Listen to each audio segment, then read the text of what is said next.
The case of Kilmar Abrego Garcia, the so-called Maryland man who turned out to be an illegal migrant gang member human trafficker, just took a rather astonishing twist.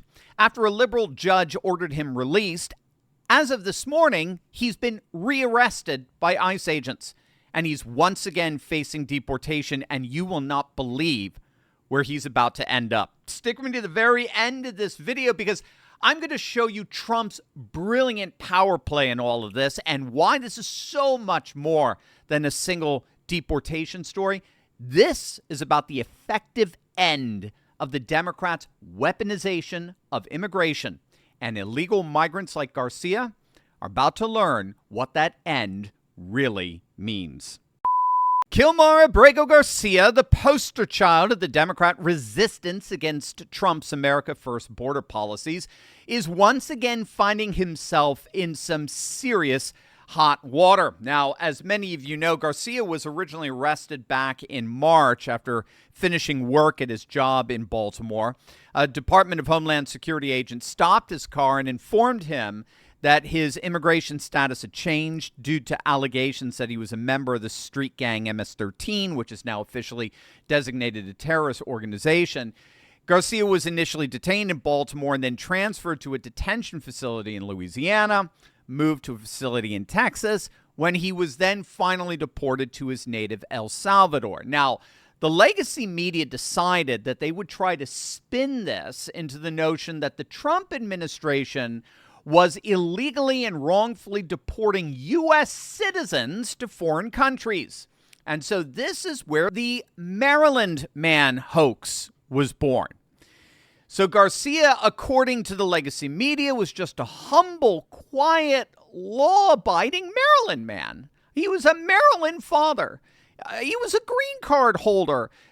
He was kidnapped by federal authorities and sent away to a Salvadoran prison where he was locked up with all these mean, horrible gang members. There are no Maryland men in those prisons. And of course, that's when the Maryland Democrat Senator Chris Von Hollen, who doesn't give a rip about his own citizens when they are actual victims of illegal migrant violent crimes, well, that's when he went down to El Salvador and took that photo with Garcia as they were sipping margaritas together. You remember that, right?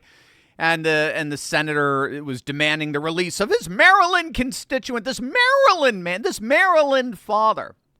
Well, as you know, Garcia was eventually ordered back by the courts to the United States and released from ICE custody thanks to the intervention of left-wing lunatic judges. But just when you thought the left might have scored some, semblance of a victory against Trump, federal authorities released a video from December 1st, 2022, of a traffic stop in Tennessee involving Garcia.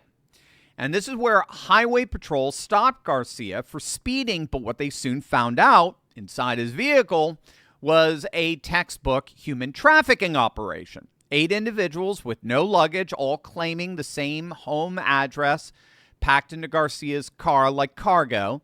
When questioned, Garcia evaded. He repeatedly tried to mislead the investigating officer about his passengers' identities and destinations. And as it turns out, this wasn't Garcia's first run-in with law enforcement. Police documentation from 2019 reveals that Garcia was arrested alongside 3 other suspected MS-13 members outside a Home Depot in what authorities described as a gang recruitment operation.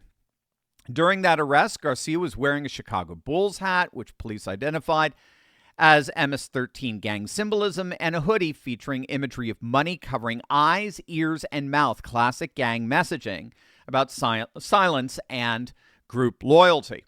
So Garcia has had to turn himself back into ICE custody because of those pending charges, which is precisely what he did this morning.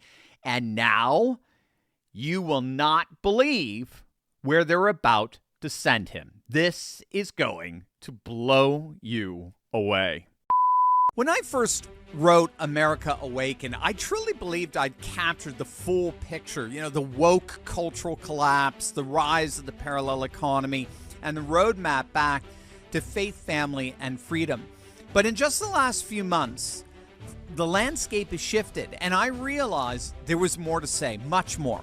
That's why, for the first time ever, I'm hosting the America Awakened Masterclass, and in it, I'll reveal the unwritten chapters, everything I would add if I were rewriting the book today. And we were talking behind the scenes, political momentum, economic upheaval, and the emerging blueprint to take back our nation. Raw, real, and completely unfiltered. If you've read the book, this takes you deeper. If you haven't, this is the perfect place to begin. Now, seats are limited. Click the link, claim your spot, and be part of the next great awakening. I'll see you in the masterclass. It's going to be awesome. Now, if you can believe it, Kilmar Abrego Garcia is facing deportation to Uganda. That's right. This Salvadoran national is being deported to the continent of Africa.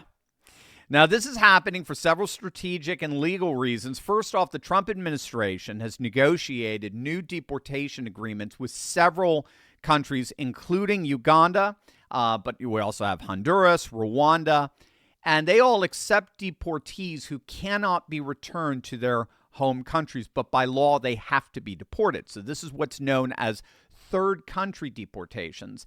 And Uganda specifically agreed to accept certain categories of deportees as part of a broader diplomatic arrangement with the United States. In other words, they're getting paid, but I digress. And because Garcia's earlier deportation to El Salvador was ruled improper by the courts, sending him back there is only going to create further legal complications. So ironically, thanks to these liberal judges, Garcia is getting deported now to Uganda. Now, Trump administration, they did offer Garcia a plea deal that would have sent him to Costa Rica instead of Uganda. He at least speaks the language there, right? But that was only if Garcia agreed to plead guilty to the human trafficking charge. Well, I need not tell you that Garcia, flanked by all these fawning Democrat activists, he rejected the deal outright. He chose instead to play the victim. I'm the victim here. I'm the Maryland man. I'm the Maryland father. And with the help of Democrat operatives, he's chose to fight this in court. And the Trump administration said, fine, no problem, but you can't stay here. You're an accused MS-13 criminal, and so you have to be deported by law, and since we can't send you back to your native El Salvador, to Uganda you go. And so that's where it looks like he's going to end up, in a prison in freaking Uganda. Now, big picture here. Trump's third country deportation agreement. They represent a masterclass in strategic deterrence that completely outmaneuvers the immigration industrial complex. The strategy in deporting illegal migrants to so-called third countries creates immediate consequences for criminal aliens who've been gaming the system for years. They don't get to stay here indefinitely. That's their goal. Their goal is to drag out the appeals process so they basically live year upon year upon year in the United States as their so-called due process gets worked out. That has been a major point of order for border czar Tom Homan, who has repeatedly explained those days are over. It is the Trump administration's top priority, non-negotiable policy, that these individuals cannot remain in America, period. If Garcia's family doesn't want to be separated, they have the option to accompany him to Uganda. But what they cannot do is demand that America ignore his criminal behavior just because deportation is inconvenient for their family. So the third country element in all of this provides a very important direct deterrent effect that's already measurable. Criminal aliens across the country are reportedly now accepting plea deals rather than face deportation to unfamiliar countries where they have no support networks, no family, no nothing.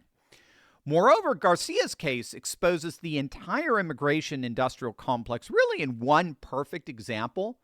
Democrats embraced a suspected gang member and confirmed human smuggler as their poster child for immigration justice, proving that they care more about opposing Trump than protecting American communities from criminal aliens.